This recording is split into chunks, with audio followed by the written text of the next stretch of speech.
Jumbo एक छोटा हाथी था। वो बहुत छोटा और बहुत यंग था। उसकी स्किन ग्रे और छूने में सॉफ्ट थी। उसके बड़े फ्लॉपी कान थे जो हवा में लहराते थे। उसकी सूंड छोटी और विगली थी, अभी भी अपना रास्ता सीख रही थी। जंबो को दिन भर गेम्स खेलना बहुत पसंद था। वो अपनी काइंड ममा के साथ जंगल के बीचों बीच रहता था। उसकी ममा बहुत बड़ी और स्ट्रांग थी, एक जेंटल जायंट। वो अपने छोटे जंबो को किसी भी चीज से ज्यादा प्यार करती थी। वो एक साथ एक वार्म हरी भरी जगह पर रहते थे जो लाइफ से भरपूर थी। जंगल एक बहुत बड़ी जगह थी, ऊंचे ऊंचे पेड़ों से भरी हुई। पेड़ ऊपर ऊपर ऊपर ब्राइट सूरज तक पहुंचते थे। जहां भी देखो वहां ब्राइटली कलर्ड फूल उगे हुए थे। वहां लाल फूल थे जैसे छोटी छोटी लपटें। वहां पीले फूल थे जैसे सनशाइन की बूंदें। वहां नीले फूल भी थे, स्काई जितने नीले। बड़े हरे पत्ते जमीन पर ठंडी छांव बनाते थे। उन जायंट पत्तों के नीचे हमेशा नाइस और ठंडा रहता था। जंगल की हवा में कई वंडरफुल आवाजें भरी हुई थीं। पक्षी ऊंची डालियों से अपने स्वीट हैप्पी गाने गाते थे। बंदर ऊपर कैनपी में बातें करते और गेम्स खेलते थे। जंगल रहने के लिए एक बिजी, शोरगुल वाली और एक्साइटिंग जगह थी। जंबो वाकई में एक बहुत क्यूरियस बेबी हाथी था। उसे अपने आसपास की सभी चीजों को देखना पसंद था। वो रंग बिरंगी तितलियों को अपने पेंटेड पंखों पर उड़ते हुए देखता था। वो अपनी छोटी क्लमजी सूंड से उन्हें पकड़ने की पूरी कोशिश करता था, लेकिन तितलियां हमेशा उसके लिए बहुत फास्ट होती थी, नाचते हुए दूर चली जाती थी। उसने बिजी चींटियों की कतारें देखी जो एक लंबी सीधी लाइन में मार्च कर रही थी। वो अक्सर सोचता था कि वे इतनी जल्दी में कहां जा रही हैं। छोटे जंबो के लिए जंगल बहुत सारे वंडर्स से भरा था। वो सब कुछ देखना चाहता था, सब कुछ टच करना चाहता था और सब कुछ सूंघना चाहता था। एक ब्राइट और सनी सुबह ममा हाथी आराम कर रही थी। वो एक बहुत बड़े पेड़ के नीचे चुपचाप खड़ी थी। उसने थोड़ी देर की नैप के लिए अपनी बड़ी जेंटल आंखें बंद कर लीं। उस सुबह जंबो को थोड़ा ब्रेव महसूस हुआ। उसने एक ब्यूटीफुल ब्राइट नीली चिड़िया को अपने पास से उड़ते हुए देखा। चिड़िया घने हरे पेड़ों में और अंदर उड़ गई। जंबो सच में उस प्रिटी नीली चिड़िया का पीछा करना चाहता था। उसने अपनी ममा से दूर एक छोटा केयरफुल कदम उठाया, फिर उसने एक और छोटा कदम उठाया। उसका अपना बड़ा एडवेंचर उस दिन बस शुरू ही होने वाला था। जंबो बड़े एक्साइटमेंट के साथ उस प्रिटी नीली बर्ड के पीछे पीछे चला। वो घनी हरी झाड़ियों के बीच ग्रेसफुली उड़ रही थी। वो तेजी से लंबी लहराती हुई ग्रास के पास से निकली, जिससे उसके पैरों में गुदगुदी हो रही थी। जंबो ने अपने छोटे से सिर से बड़े बड़े पत्तों को हटाया। उसने अपनी आंखें गायब होती नीली बर्ड पर फोकस्ड रखी। उसने पीछे मुड़कर नहीं देखा कि मम्मा कहाँ है। वो बर्ड उड़ते उड़ते और दूर एक अनजान जगह में चली गई। जंबो चलता गया। उसके छोटे छोटे पैर तेजी से चल रहे थे। वो एक छोटा सा हाथी था जो एक बहुत बड़े जर्नी पर था। उसे अपने छोटे से दिल में एक थ्रिल सा महसूस हुआ, एक्साइटमेंट वाला। जल्द ही वो ब्यूटीफुल नीली बर्ड पूरी तरह से नजरों से ओझल हो गई। वो घने हरे पेड़ों में ऊपर कहीं गायब हो गई। जंबो ने चलना बंद कर दिया और एकदम स्टिल खड़ा हो गया। उसने अपनी बड़ी बड़ी भूरी आंखों से चारों ओर देखा। जंगल के इस हिस्से में पेड़ कुछ डिफरेंट लग रहे थे। जो फ्लावर्स उसने देखे उनके कलर्स नए और अनफेमिलियर थे। उसे अपनी मम्मा एलिफेंट कहीं नहीं दिखी। उसे मम्मा की वो सॉफ्ट कंफर्टिंग आवाजें भी नहीं सुनाई दे रही थी। वो बड़े से जंगल में बिल्कुल अकेला था। अब जंगल उसे बहुत बहुत बड़ा लग रहा था और जंबो को खुद बहुत बहुत छोटा और थोड़ा सा डरा हुआ महसूस हो रहा था। उसके टमी में चिंता की एक छोटी सी गांठ बनने लगी थी। जंबो ने अपनी मम्मा को आवाज लगाई, मम्मा। इतनी बड़ी जगह में उसकी आवाज बस एक छोटी सी पतली सी चीं जैसी थी। उसकी छोटी सी पुकार का जवाब सिर्फ पत्तों की धीमी सरसराहट से आया। वो एक तरफ मुड़ा इस उम्मीद में कि कुछ जाना पहचाना दिख जाए। फिर वो दूसरी तरफ मुड़ा, पर सब कुछ अजीब लग रहा था। उसकी वरीड आंखों को सब कुछ एक जैसा ही लग रहा था। बड़े बड़े पेड़ उसके चारों ओर साइलेंट जायंट्स की तरह खड़े थे। हरे पत्ते फॉरेस्ट फ्लोर पर नाचते हुए पैटर्न्स बना रहे थे। जमीन पर अजीब शैडोज नाच रहे थे, जिससे वो डर कर उछल रहा था। उसे अब समझ नहीं आ रहा था कि घर किस तरफ है। उसकी बड़ी बड़ी भूरी आंखों में आंसू भर आए। उसे अपनी ममा का वो वार्म सेफ साथ अभी से याद आने लगा था। काश वो अपनी ममा के पास ही रुका होता। तेज सूरज आसमान में और ऊंचा चढ़ता गया। इससे घना जंगल बहुत हॉट और स्टीमी लगने लगा। नन्हे जंबो के चारों ओर अजीब नई साउंड्स गूंज रही थी। एक छिपी हुई बर्ड की जोरदार अचानक स्क्वॉक से वो डर के मारे उछल पड़ा। एक बड़ा सा भिन भिनाता हुआ इंसेक्ट उसके लटकते हुए कान के पास से गुजरा। वो पहले कभी भी जंगल में इतना डीप अंदर नहीं आया था। उसने जायंट पेड़ की जड़ें देखी जो मुड़े तुड़े सोए हुए सांपों जैसी लग रही थी। उसने ऐसे फ्लावर्स देखे जो उसके पूरे सिर से भी बड़े थे। ये नई और अमेजिंग चीजों से भरी दुनिया थी, पर अब ये थोड़ी सी स्कैरी और ओवरवेलमिंग भी लग रही थी।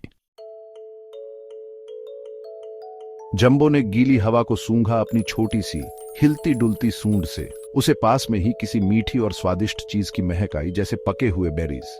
जैसे ही वो धीरे धीरे उस प्यारी सी महक की तरफ चला, उसे एक हल्की सी हंसी सुनाई दी।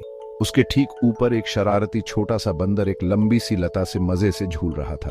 अरे नीचे छोटे हाथी, बंदर मुस्कुराते हुए किकियाया। तुम कुछ खोए हुए लग रहे हो मेरे दोस्त। जंबो ने ऊपर पत्तों वाली डालियों में देखा। हाँ, वो धीमी आवाज में फुसफुसाया, मुझे मेरी मम्मा कहीं नहीं मिल रही। बंदर भूरे रंग का और बहुत फुर्तीला था। उसकी एक लंबी घुमावदार पूंछ थी जो उसे झूलने में मदद करती थी। उस प्यारे बंदर का नाम मीको था। मीको बड़े आराम से काफी नीचे वाली डाली पर झूल कर आ गया।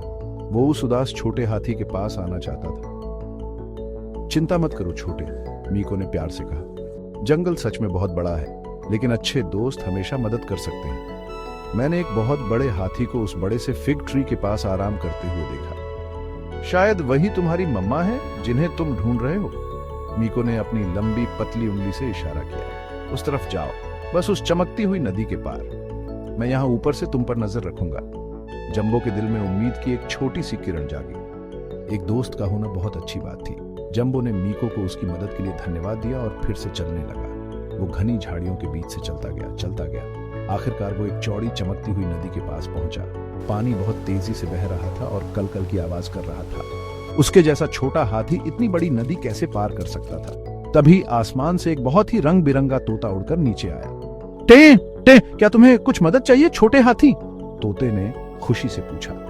उसके पंख चमकीले लाल, गहरे नीले और सूरज जैसे पीले रंग के थे। वो देखने में बहुत सुंदर थी। हाँ प्लीज, जंबो ने थोड़ी हिम्मत दिखाते हुए कहा। यह नदी बहुत बड़ी है और मेरे लिए बहुत तेज भी। उसे गर्व महसूस हुआ कि उसने मदद मांगी। तोते का नाम पॉली था और वो बहुत चालाक थी। पॉली ने एक पल के लिए सोचते हुए अपना सुंदर सा सिर थोड़ा झुकाया। नदी में थोड़ी दूर ऊपर की तरफ कुछ चिकने छपटे पत्थर हैं, उसने कहा। तुम उन पर चलकर नदी पार कर सकते हो, लेकिन सावधान रहना छोटे, वे काफी फिसलन भरे हो सकते हैं। पॉली जंबो को रास्ता दिखाते हुए आगे उड़ी। उसके चमकीले रंगों की वजह से उसे फॉलो करना आसान था। जंबो धीरे धीरे और सावधानी से उसके पीछे पीछे चला। उसने बहुत सावधानी से अपना एक पैर एक गीले पत्थर पर रखा, फिर उसने दूसरा पैर अगले पत्थर पर रखा। वो थोड़ा डरा हुआ था, लेकिन पॉली ऊपर से उसका हौसला बढ़ा रही थी। तुम कर सकते हो, तुम बहुत अच्छा कर रहे हो, वो हौसला बढ़ाते हुए बोली। नई हिम्मत के साथ उसने नदी पार कर ली। उसे खुद पर बहुत गर्व महसूस हुआ। चौड़ी नदी को ब्रेवली पार करने के बाद जंबो को काफी स्ट्रांग फील हुआ। उसे ज्यादा कॉन्फिडेंट भी फील हुआ। पॉली तोता थोड़ी देर के लिए खुशी खुशी उसके साथ उड़ी। वो बड़ा वाला अंजीर का पेड़ बस अब आगे ही है, उसने नीचे उसे आवाज लगाई। जल्द ही जंबो ने अपने सामने एक सच में बहुत बड़ा पेड़ देखा।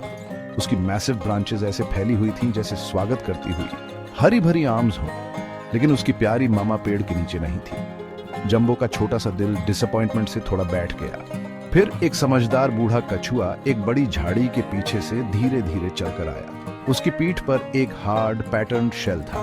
वो परेशान जंबो को देखकर धीरे से प्यार से स्माइल किया। उस समझदार बूढ़े कछुए का नाम शेल्डन था। मैंने तुम्हारी मामा को ज्यादा देर पहले नहीं देखा था, शेल्डन ने एक काम भरोसा दिलाने वाली आवाज में कहा। वो बहुत वरीड लग रही थी और तुम्हें सर्च कर रही थी। वो सनी मेडो की तरफ गई। वो उस तरफ है, बस विस्परिंग बैम्बू के झुंड के थोड़ा आगे। शेल्डन ने अपने बूढ़े रिंकली सिर से इशारा किया। आराम से जाओ लिटिल वन, और केयरफुली चलना, वो तुम्हें वहीं मिलेंगी। जंबो ने शेल्डन को उसकी काइंडनेस के लिए थैंक यू कहा। उसने पॉली को भी दोबारा थैंक यू कहा, इससे पहले कि वो अपने नेस्ट में उड़ जाती। जंबो अपने सभी वंडरफुल नए फ्रेंड्स के लिए बहुत ग्रेटफुल फील कर रहा था। वो जानता था कि अब वो घर के बहुत क्लोज है। जंबो पक्के कदमों से विस्परिंग बैम्बू की तरफ चला। उसने ब्रेवली उन लंबे पतले ग्रीन स्टॉक्स के बीच से अपना रास्ता बनाया। जब वो वहां से गुजरा तो वो हौले से सरसराए, मानो कोई सीक्रेट्स विस्पर कर रहे हैं। और फिर उसने उसे देख लिया। एक ब्यूटीफुल सनी मेडो उसके सामने फैली हुई थी और उस ग्रीन मेडो के ठीक बीच में उसकी मामा खड़ी थी। मामा! जंबो जोर से चिल्लाया, जितनी जोर से उसके छोटे लंग्स आवाज निकाल सकते थे। मामा एलिफेंट ने आवाज सुनकर अपना बड़ा सा सिर घुमाया। उसकी बड़ी जेंटल आंखें जॉय और रिलीफ से चमक उठी। वो अपने छोटे जंबो की तरफ दौड़ी। उन्होंने अपनी स्ट्रॉन्ग सूंड से उसे एक वार्म लविंग हग दिया। जंबो को बहुत सेफ फील हुआ, बहुत ज्यादा हैप्पी। वो फाइनली घर पहुंच गया था। जंबो अपनी मामा की स्ट्रॉन्ग लेग से कस कर लिपट गया। उसने अपनी मामा को जंगल में हुए अपने बड़े एडवेंचर के बारे में सब बताया। उसने उस प्रिटी ब्लू बर्ड के बारे में बताया जो उसे दूर ले गई थी। उसने अकेले खो जाने के स्कैरी फीलिंग के बारे में बताया। उसने Miko the helpful monkey, Polly the colourful parrot और शेल्डन द वाइज टॉर्टोइस के बारे में बताया। मामा एलिफेंट ने पेशेंटली उसकी हर बात सुनी। उन्हें अपने ब्रेव लिटिल जंबो पर बहुत प्राउड था कि उसने अपना रास्ता ढूंढ लिया। जंबो ने उस दिन एक बहुत इंपॉर्टेंट लेसन सीखा। उसने सीखा कि जंगल एक बहुत बिग प्लेस है।